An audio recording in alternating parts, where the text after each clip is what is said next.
தொடர்ந்து வாழ்க்கையில் ஏற்பட்ட பயம்தான் உங்கள் வாழ்க்கையில் எந்த அற்புதத்தையும் செய்யாமல் இருக்குது.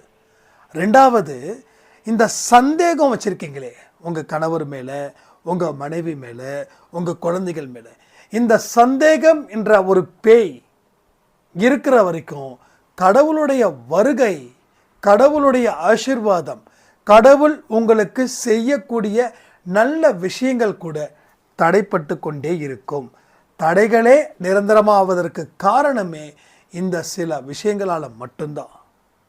என்னைக்கு அவரை நாம் தொடுறோமோ அன்னைக்கு தான் அவர் நமது வாழ்க்கையில் விளக்கேற்றுவார். இதுவரைக்கும் நீங்கள் விளக்கேற்றுனீங்க, இனி அவர் ஏற்றக்கூடிய விளக்கு, அதன் மூலமாக கிடைக்கக்கூடிய வெளிச்சம் உங்களுக்கு 7 ஜென்மத்துக்கும் நல்லது மட்டுமே நடக்கும். அற்புதம் செய்யலை, அதிசயம் செய்யலைன்னு சொல்கிறீங்க. அதுக்கு காரணம் மனசில் இந்த மாதிரியான விஷயங்களை நீங்கள் வச்சிருக்கிறதாலையும், இதை செய்கிறதாலையும், இதை பேசுகிறதாலையும் தான் இங்கே பல பிரச்சனைகள் தீராமல் இருக்கிறது. புரிந்து கொண்டால் வாழ்க்கையே சொர்க்கம், புரியலனா அத்தனையும் நரகம். ஸோ சொர்க்கத்தில் வாழக்கூடியவர்களுக்குத்தான் இந்த பதிவு. சைராம். என் உயிரின் உயிரானவர்களே, சாயப்பாவோட மிராக்கள் நினச்சி பார்க்கவே ரொம்ப வியப்பாக இருக்கு. இங்கே ஒரு சாய்ராமுக்கு தன்னுடைய கணவருக்கு 15 வருஷமாக ஒரு மூக்கில் ஒரு சின்ன சர்ஜரி பண்ணணும். அவங்க இன்றைக்கி பண்ணிக்கலாம், நாளைக்கு பண்ணிக்கலான்னு. ஸோ இதன் மூலமாக பல கஷ்டங்களை அனுபவித்தாங்க. ஸோ மாதத்தில் ஒவ்வொரு தடவையும் அவங்களுக்கு அதிகமான தும்மல், சளி, இந்த மாதிரி விஷயங்கள்லாம் இருக்கும். ஸோ இவங்களும் போயிட்டு கொஞ்சம் ட்ரீட்மெண்ட் எடுத்துக்கோங்க அப்படின்னு சொல்லியும் அவர் அப்புறம் பார்த்துக்கலான்னு சொன்னவர் திடீர்னு தன்னோட மனைவி கிட்ட கூட சொல்லாமல் நேராக ஹாஸ்பிட்டல் போயிட்டு எனக்கு என்ன ஏதுன்னு கொஞ்சம் செக் பண்ணுங்கள், ஸ்கேன் பண்ணுங்கன்னு சொல்லி அந்த சர்ஜரி முடிஞ்சு இப்போ நிலமாக சாயப்பாவுடைய ஆசீர்வாதத்தால் ரொம்ப சூப்பராக இருக்காங்க. ஸோ என்ன விஷயங்கள் இது மூலமாக தெரியுதுன்னா, நாம் அவரை தொட்டுட்டா போதும், அவர் நம்மளை விடமாட்டார். ஸோ தொடர்றது மட்டும்தான் நம்ம வேலை. ரைட்? எங்கே தொடணும்? சும்மா காலை பாதத்தை தொடுறதை தாண்டி அவர் மனசை தொடுற மாதிரி நம்ம வாழ்க்கையை மாற்றணும். அவர் மனசை யார் தொட முடியும்? அவர் சொல்லக்கூடிய விஷயத்தை யார் 100% ஃபாலோ பண்ணுறாங்களோ அவங்க தான் அவரோட மனசை தொட முடியும். ஸோ அந்த மாதிரி ஒரு பெரிய மிராக்கிள் நடந்தது. அவங்களால பேசவே முடியல. ஒரு ஆடியோ அனுப்பும்போதும் அந்த கண்ணீர் மட்டும்தான். அது எனக்கு கேட்கும்போது எனக்கு கண்ணு கலங்குச்சு. எப்பேற்பட்ட ஒரு தெய்வம், மகான், ஒரு அதெல்லாம் விட்டுருங்க, தெய்வம் நிறையா இருக்குது, மகான்கள் இருக்காங்க. ஆனால் நம்ம அப்பான்னு அழைச்ச உடனே அவர் அப்பான்ற வேலையை பார்த்தார். இல்லை, தான் குழந்தைங்க கஷ்டப்படுறாங்க அப்படின்னும் போது தான் குழந்தைங்க எதனால கஷ்டப்படுறாங்க, அதுக்கு நாம் என்ன செய்யணும் அப்படின்னு முன்னாடி நின்று தன்னுடைய குழந்தைகளுக்கு தேவையான அத்தனை விஷயத்தையும் செஞ்சு ஒரு அற்புதத்தை நடத்தியிருக்காருன்னா எவ்வளோ பெரிய மிராக்கள் இது. ஸோ அந்த சாய்ராமுக்காக எல்லாரும் பிரார்த்தனை பண்ணிக்கலாம். ஸோ இன்னைக்கு பொறுத்த வரைக்கும் நாம் எப்பொழுதும் அவருடைய குழந்தையாக இருக்கிறது தான் ஒரு உயர்ந்த பாதுகாப்பு தன்மையில் அது இருக்குதுன்னு நீங்கள் மனசில் வைங்க. ஓகேவா? ஸோ ஒவ்வொரு நொடி பொழுதும் அவர் இருக்கும் பொழுது நம்மளுடைய மனசு தைரியமாக இருக்கணும். இன்றைக்கி காலையில் கூட ஒரு ஷார்ட்ஸ் கொடுத்துருந்தேன். தேடுதலை தயவு செய்து ஸ்டாப் பண்ணாதீங்க, தேடிக்கிட்டே இருங்க. தேட தேட தேடதான் சொர்க்கம் கிடைக்கும், தேட தேட தேடதான் புதையல் கிடைக்கும். ஸோ தேடுறதை நிறுத்திட்டா மனுஷனோட வாழ்க்கையில் அத்தனை என்ன தெரியுமா ஆகும்? டோட்டலி எல்லாமே ஸ்டாப் ஆகிடும். ஸோ பலன்கள் அப்படியே ஸ்டாப் ஆகும். அப்போது பாவங்கள் அப்படியே நிற்கும். ஸோ லைஃப்பில் ஒரு விஷயத்தை கற்றுக்கணும், பாவத்தை குறைக்கிறதுல தான் நம்மளோட முழு கவனம். அதுக்கப்புறம் புண்ணியத்தை சேர்க்கறதுல நம்ம கணக்கு வச்சுக்கலாம். ஸோ முதல்ல பாவம் செய்யாமல் இருக்கணும். இப்படி இருந்தால் அவரோட மனதை தொடலாம். அடுத்தது நம்மளை போல பிற உயிர்களையும் நினைக்கணும். அப்படி இருந்தால் அவர் மனதை தொடலாம். நமக்கு ஒரு வலி வந்துச்சுன்னா நம்ம எவ்வளோ துடிக்கிறோமோ அதே போல் பிறர் வலியை தன் வலி போல் நினச்சி நீங்கள் அந்த உணர்ந்து அதற்கு உண்டான வழிகளை அவங்களுக்கு செஞ்சு கொடுக்கணும். ஸோ என் குடும்பம் நல்லா இருக்குது, அவன் குடும்பம் எப்படி போனால் என்ன, என் குடும்பத்தில் யாரும் சண்டை போடலை, ஆனால் எதிர் வீட்டுக்காரன் குடும்பத்தில் சண்டை போடும்போது எவ்வளவு சுவாரஸ்யமாக இருக்குதுன்னு டிவியெல்லாம் ஆஃப் பண்ணி ஜன்னலை லைட்டாக திறந்து கொஞ்சம் பார்த்துக்கிட்டு இந்த மாதிரியான பழக்க வழக்கங்கள் இருந்துச்சுன்னா அவரோட மனசை நீங்கள் தொட முடியாது. ரைட்டா? அப்போ அவங்க குடும்பத்துக்கு ஒன்று அங்கே போய் இந்த சண்டையை நிறுத்துங்க, இல்லைன்னா கடவுளே அந்த குடும்பத்துக்கு தேவையான மன வலிமையும் அறிவையும் கொடுங்கன்னு சொல்லி பிரார்த்தனை பண்ணுங்க. ஸோ இப்படிலாம் இருந்தால் தான் நீங்கள் அந்த இடத்துக்கு போக முடியும். அந்த இடத்துக்கு போனால் தான் இந்த மாதிரியான மிராக்கிள்ஸ் எல்லாமே நடக்கும். இங்கே எல்லாருக்குமே ஒரு அற்புதம் நடக்கணும், ஆனால் செய்யக்கூடிய செயல்கள் எப்படி இருக்குதுன்னா எம்என் நம்பியார் மாதிரி இருக்கு.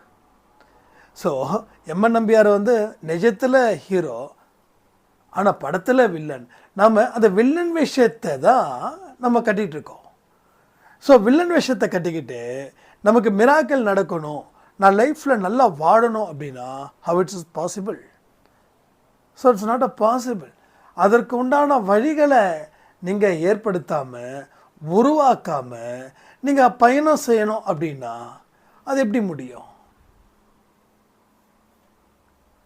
ஸோ முடிய வேண்டிய விஷயத்தை நாம் முடிக்காமல் இருக்கிறதால தான் எந்த விதத்துலையும் நம்ம குடும்பத்துக்கு நன்மை அப்படின்றது ஒரு எட்டாத கனியாகவே இருக்குது. ஸோ நன்மைகளை ஈஸியாக பிடிச்சிடலாம். உங்கள் குடும்பத்துக்கு நன்மை நடக்கணுமா? எத்தனை பேருக்கு ஆசை இருக்குது? கமெண்ட் பண்ணுறீங்களா? ஏன்னா உங்களுக்கு ஆசை இருக்குதா இல்லையான்னு எனக்கு குழப்பமாக இருக்குது.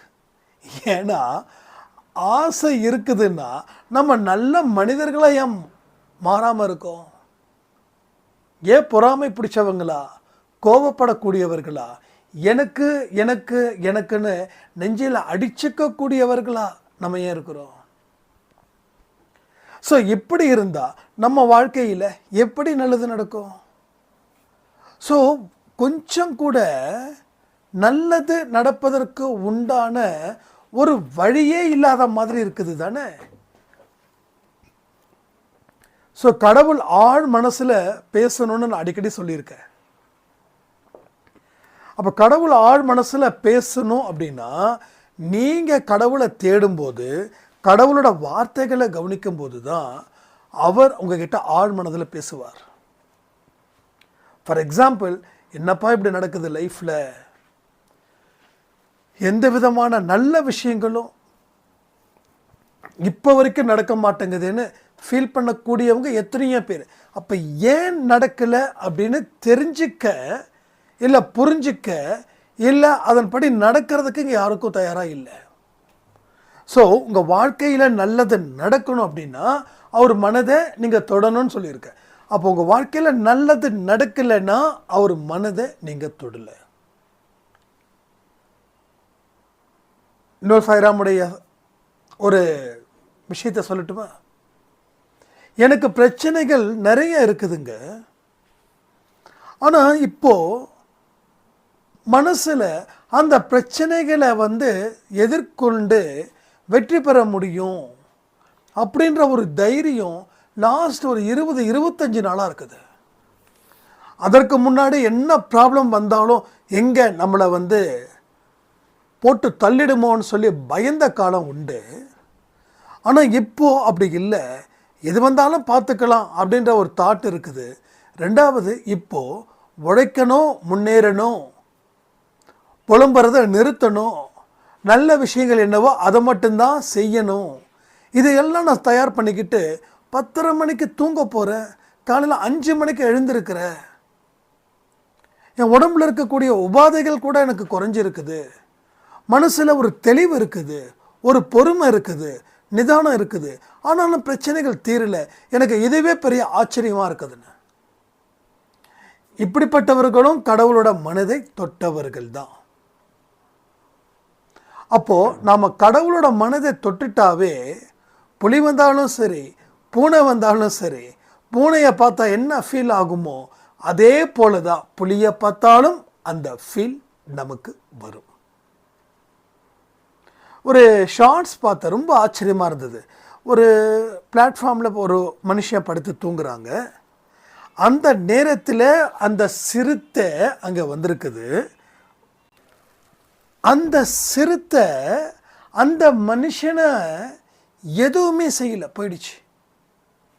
ஏன்னா அவர் பயப்படலை.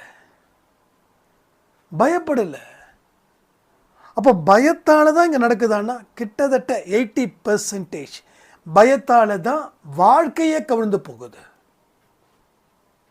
கடவுள் இருந்தும் வாழ்க்கை எங்கே போய் நிற்குது? பயம். தைரியமாக எதிர்கொள்ள முடியல. இப்போ ஒருத்தவங்க இறந்துட்டாங்கல்ல, மருமகள், ஒரு மாமனார் மாமியார் அண்டு அவருடைய கணவர், அவர் வந்து ரொம்ப டார்ச்சர் பண்ணி, அப்போது அந்த பெண்ணுக்கு மன தைரியம் இருந்திருந்தா உடனுக்குடன் கார் எடுத்து கோயிலுக்கு போகிறதுக்கு பதிலாக காரை எடுத்து போலீஸ் ஸ்டேஷன் போயிருந்தா வேலையாக முடிஞ்சிருக்கும். கரெக்டாக இல்லையா? இல்லை கார் எடுத்து வீட்டுக்கு போயிட்டு அங்கே நடந்த கொடுமைகளை சொல்லியிருந்தா வேலையாக முடிஞ்சிருக்கும். இன்றைக்கி ஒரு அப்பாவி ஒரு அன்பான ஒரு சகோதரியை நாமளும் இழந்திருக்கோம். அந்த குடும்பம் மட்டும் எடுக்கலைங்க. யாரெல்லாம் அன்பான உண்மையான பெண்களாக ஆண்களாக இருக்காங்களோ அத்தனை பேருமே நம்ம அன்பை சாய் குடும்பத்தில் இருக்கக்கூடிய உறவுகள் தான். உண்மையில் கண்ணு கலங்கிடுச்சு அந்த ஆடியோவோட கிளிப்பிங் கேட்கும்போது. ஸோ நீங்கள் நல்லவனாக இருக்கிறது தப்பே இல்லை, ஆனால் தைரியம் இல்லாமல் இருக்கிறது தான் தப்பு. தைரியத்தோடு இருந்துட்டா பிரச்சனையே கிடையாது.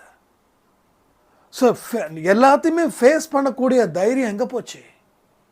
ஒரு சின்ன தலைவலி வந்தால் கூட அப்படி இருக்குமா இப்படி இருக்குமா போய் நெட்டில் போய் யூடியூப்பில் போய் சர்ச் பண்ணுறோம். என்ன தலைவலின்னு அவன் போட்டுப்பான் எவனோ ஒரு பைத்தியக்காரன், this is a brain tumour. அடிக்கடி தலைவலிக்கிறதா உடனே ஸ்கேன் எடுத்து பாருங்கள். அப்புறம் நம்ம ஸ்கேன் எடுக்கிறதுக்கு பயம். ஆனால் நாமளே உருவாக்கிட்டோம், அப்பா அடிக்கடி தலைவலி, ஸோ கண்டிப்பாக இது பிரைன் டியூமராக தான் இருக்கும். ஸோ ஸ்கேன் எடுத்து பார்த்தா ஒருவேளை ரிசல்ட் கொடுத்துட்டா நான் என்ன பண்ணுவேன் ஏது பண்ணுவேன்? ஸோ நான் வேலைக்கு போய் தான் என் குடும்பத்தை காப்பாற்றணும். பட் இப்படின்னு நினைப்போம். அதே போல் அந்த தலைவலி பற்றி உண்டான அத்தனை விஷயத்தையும் பார்த்துக்கிட்டே இருப்போம். ஸோ ஒரு ஆள் இல்லைங்க இது சாதாரண தலைவலி ஒருத்தன் சொல்லுவான், ஒருத்தன் சொல்ல மாட்டான். அடிக்கடி தலை வருகிறதா, தலையில் இந்த பக்கம் வலிக்குதா, பின்னாடி வலிக்குதா, நெத்திக்கிட்ட வலிக்குதா, சைடில் வலிக்குதா, கண்டிப்பாக உங்களுக்கு பிரைன் டியூமர், உங்களுக்கு அது, உங்களுக்கு இது. இன்றைக்கி எவ்வளவோ டெக்னாலஜிஸ் வந்துருச்சு.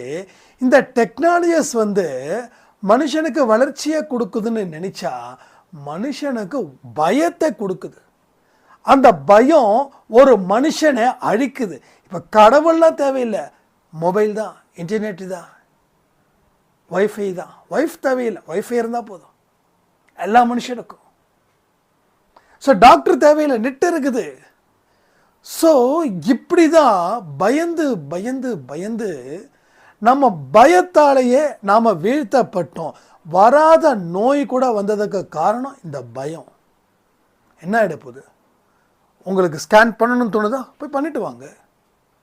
அதுக்காக 10-15 வீடியோவை பார்த்து இந்த பக்கம் தலை வலிக்குதா, அந்த பக்கம் தலை வலிக்குதா, தலை எந்த பக்கம் வலிக்குது, அதை எப்படி கண்டுபிடிக்கிறது? இதுலேயே பல பேர் இப்போ பலர் டாக்டர்ஸ் ஆகிட்டாங்க, பலர் டாக்டர் ஆகிட்டாங்க. நைட்டு சரியாக தூக்கம் இல்லை அப்படின்னு நம்ம சொல்லிட்டா நைட்டு 8 மணிக்குள்ளே தூங்கிடணும். நைட்டு அதை எல்லாரும் ஒருத்தர் சொல்லலை, 1000 பேர், லட்சம் பேர், கோடி பேர் சொல்கிறான். அவன் பண்ணுறானா? அதான் கடவுளுக்கு தான் வெளிச்சம்.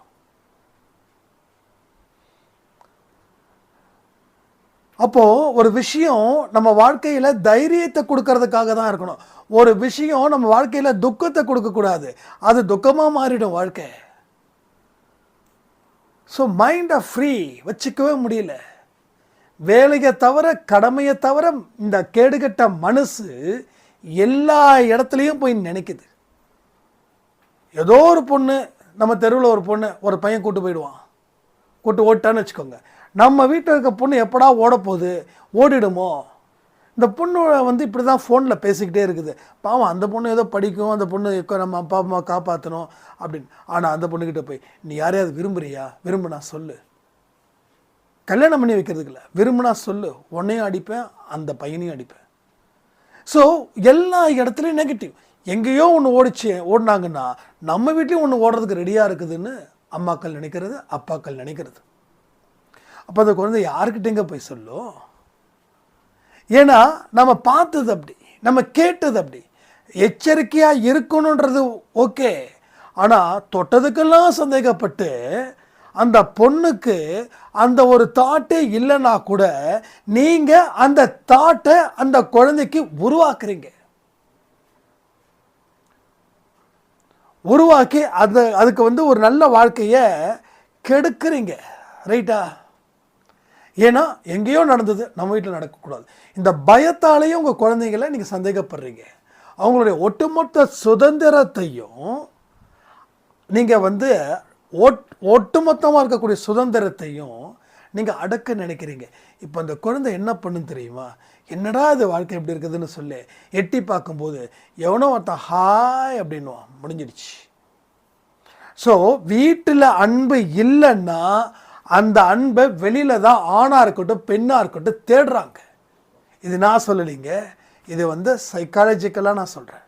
வீட்டில் அன்பு இருந்துச்சுன்னா வெளியில் ஒருத்தன் என்ன தான் அன்பு கொடுத்தாலும் போடா நாயன்னு சொல்லுவாங்க. அதையும் மீறி என் விருப்பமாக இருந்ததுன்னா என் அம்மா கிட்ட கேளு, என் அப்பா கிட்ட கேளு, டீசெண்டாக போ, அது எங்கள் அம்மாவும் அப்பாவும் ஓகே அப்படின்னா நான் ஓகேன்னு சொல்லுவாங்க. இன்றைக்கி 80% எல்லாரையும் நம்ம பயத்தால் நம்ம கூட இருக்கிறவங்களையும் நம்ம என்ன பண்ணிட்டோம், நாஸ்தி பண்ணிட்டோம். நம்மளையும் அழிச்சுக்கிட்டோம், சுற்றி இருக்கிறவனையும் அழிக்கிறோம். இதுதான் நம்ம வாழ்க்கையில் செஞ்ச உருப்படியான ஒரு சாதனையாக இருக்குது. ஸோ இது சாதனைன்னா இது வேதனை. ஸோ எல்லா விஷயமும் அப்படி தான். ஏன்னா இந்த 2 நாளாக இந்த ஒரு வாரமாக ஏதோ ஒரு நெகட்டிவிட்டி தமிழ்நாடுக்குள்ளே ஃபுல்லாக இறங்கி தொலைஞ்ச மாதிரி இருக்குது. ஒரு பக்கம் அஜித்குமார், ஒரு பக்கம் இந்த இவங்க இல்லை நினைக்க நம்ம அதை திரும்ப திரும்ப பார்த்து நான் ஒருத்தர் தான் பார்ப்பேன், அதுக்கு மேலே பார்க்க மாட்டேன். என்ன நடந்தது ஏது நடந்தது அவ்வளோதான்.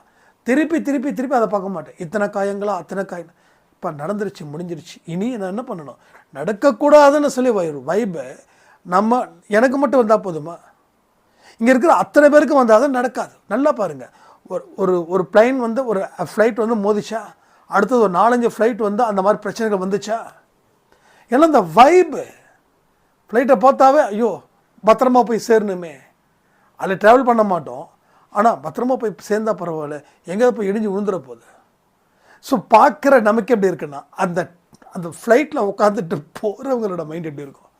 ஸோ என்ன சொல்கிறேன்னா, ஒரு வைப்ரேஷன் பெருசாக மாறுது. அதுதான் இதை என்ன வந்து நமக்கு கொடுக்கணும் என்ன கொடுக்கக்கூடாதுன்னு அதுதான் முடிவு பண்ணுது. 10 பேர் இருக்காங்க, அந்த 10 பேரில் ஒருத்தன் மட்டும் எல்லாம் நல்லா இருக்குதுன்னு நம்புகிறான். ஆனால் அந்த 9 பேரும் எல்லாம் நல்லா இருக்காது, வீணாக தான் போகணும். அந்த 9 பேர் என்ன சொல்லணும் அதுதான் இங்கே நடக்குது. ஸோ மெஜாரிட்டி ஆஃப் பர்சன்ஸோட தாட்ஸ் எப்படி இருக்கோ அந்த தாட்ஸ் லைஃபாக நிற்குதுங்க, மற்றபடி வேறு ஒன்றுமே கிடையாது. அப்போ உங்களோட வைப்ரேஷன் அவன் மாறணும் இவன் மாறணுன்ற அவசியமே கிடையாது. உங்கள் வைபை எப்படி இருக்கணும், பாசிட்டிவாக திங்க் பண்ணணும். இனி நடக்காது சாய்ப்பா, அந்த நம்பிக்கை இருக்குது. அந்த குழந்தைய வந்து இப்படிப்பட்ட ஒரு பலியாக மாட்டிக்கிச்சு, அதுக்கு அந்த ஆன்மாவுக்கு ஒரு ரெஸ்ட்டை கொடுக்கணும். சில ஆன்மாக்கள் வந்து அடுத்த ஜென்மம் எடுக்க மாட்டாங்க, சீரியஸாக சொல்கிறேன். ஸோ அநியாயமாக இறந்ததெல்லாம் அடுத்த ஜென்மம் நிச்சயமாக இருக்காது. தற்கொலை பண்ணிக்கிட்டது தப்பு தான், அடுத்த பிறவி. ஆனால் எனக்கு என்னமோ இந்த பெண்ணுக்கு அடுத்த பிறவியும் அந்த அஜித்குமார்ன்றவர் இருக்காரு அவருக்கும் அடுத்த பிறவி இருப்பதற்கு வாய்ப்புகள் சத்தியமாக கிடையாதுன்னு எனக்கு தோணுது. அப்படி தான் இருக்கணும்னு என்னோட பிரார்த்தனை. நானும் என்ன உயிரோடு தானே இருக்கேன், நமக்கு நான் செத்து அதுக்கப்புறம் அந்த ஃபீலிங் இருக்குதான்னா, நாம் வந்து பகவத்கீதையில் என்ன சொல்லியிருக்குதோ அதுதான் நம்ம இங்கே சொல்லிக்கிட்டு இருக்கோம். அடுத்த பிறவி இருக்குது, உன்னோட உயிரை மாய்த்து கொள்ளாதே. மாய்த்து கொள்வதுன்றது மிகப்பெரிய கோழைத்தனம். மாய்த்து கொண்டு அடுத்த பிறவி எடுக்கும்போது இந்த பாவத்தையும் சேர்ந்து நீ அனுபவிக்கணும் அப்படி. ஸோ அந்த கண்ணீர் நமக்கே கண்கள் கலங்குதே, பெற்றோர்களுக்கு கலங்குமா கலங்காதா? அதுக்காக நாம் ஐயோ நம்மளும் பொண்ணை கட்டி கொடுத்துருக்கோமே, நமக்கு இப்படி ஆகிடுமோ அப்படி ஆகிடுமோ. ஸோ அந்த மாதிரி பண்ணாதீங்க, தெரிஞ்சுக்கோங்க.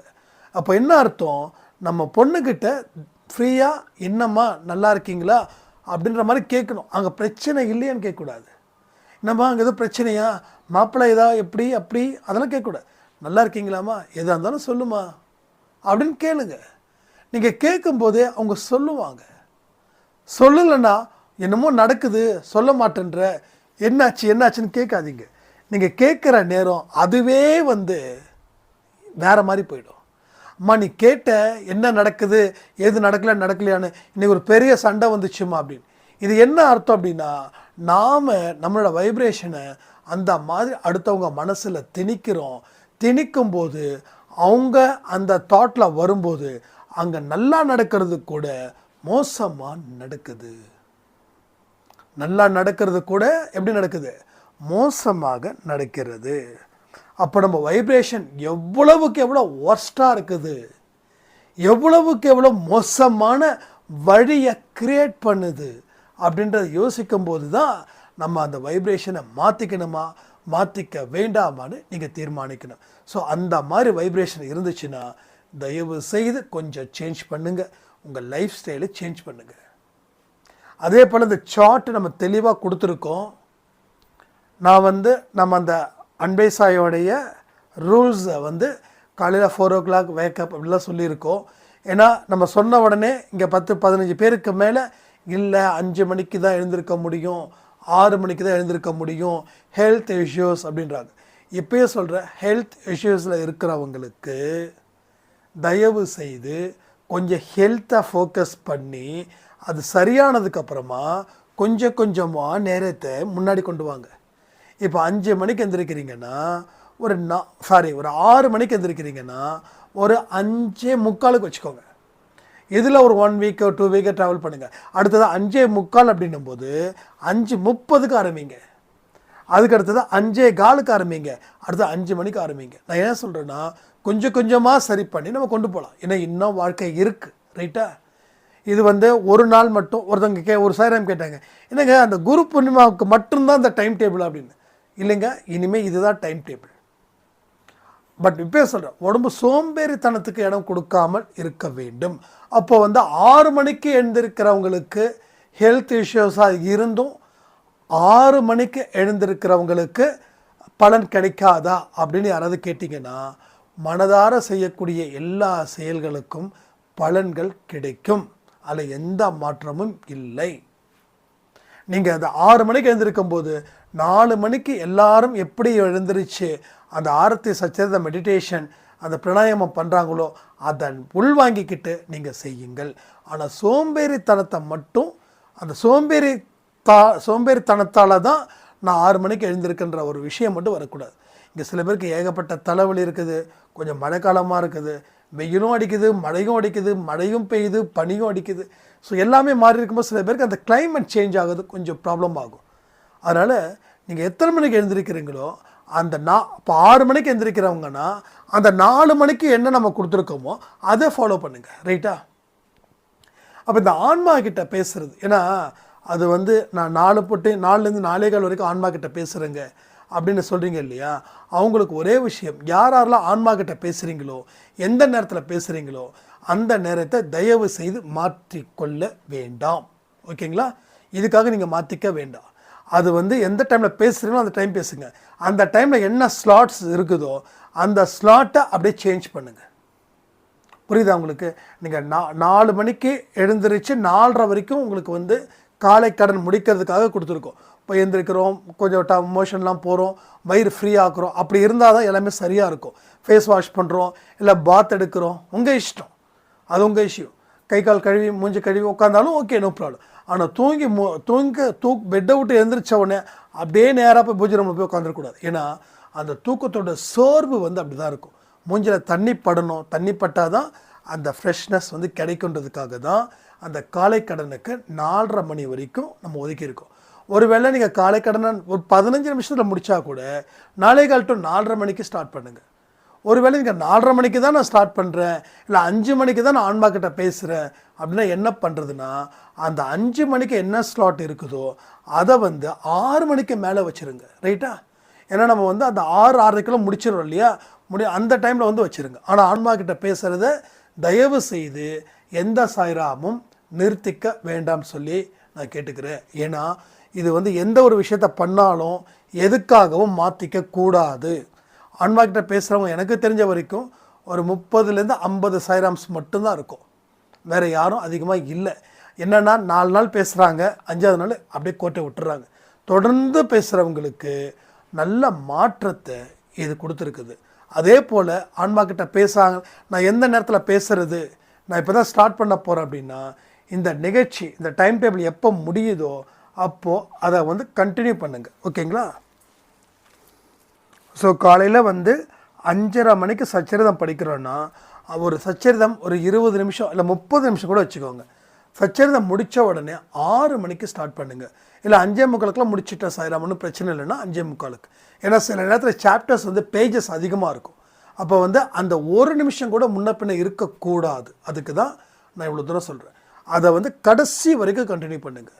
என்றைக்கே நம்ம லைஃப்பில் அந்த ஆன்மா கிட்ட பேசுகிறத நம்ம நிறுத்தாமல் தொடர்ந்து செய்கிறோமோ உங்களை சுற்றியும் ஒரு மிகப்பெரிய வைப்ரேஷன் அது நிச்சயமாக பாஸ் ஆகுது. அதை நான் ஃபீல் பண்ணுறேன். ஓகேவா? ஸோ அதையும் கொஞ்சம் வந்து தயவு செய்து ஃபாலோ பண்ணுங்கள். ஸோ இது மாதிரி பல விஷயங்களை நம்ம செய்ய தான் உங்கள் வாழ்க்கையில் பல அற்புதமான நிகழ்வுகள் உங்களுக்கு நிச்சயம் நடக்கும். இதை புரிந்து கொண்டு வாழ்க்கையை வாழுங்க. அருமையான அற்புதமான வாழ்க்கையை நிச்சயமாக சாயப்பா வந்து உங்கள் முன் சேர்ப்பார்னு சொல்லி இந்த பதிவை நான் முடிக்கிறேன். ஜெய் சாய்ராம்.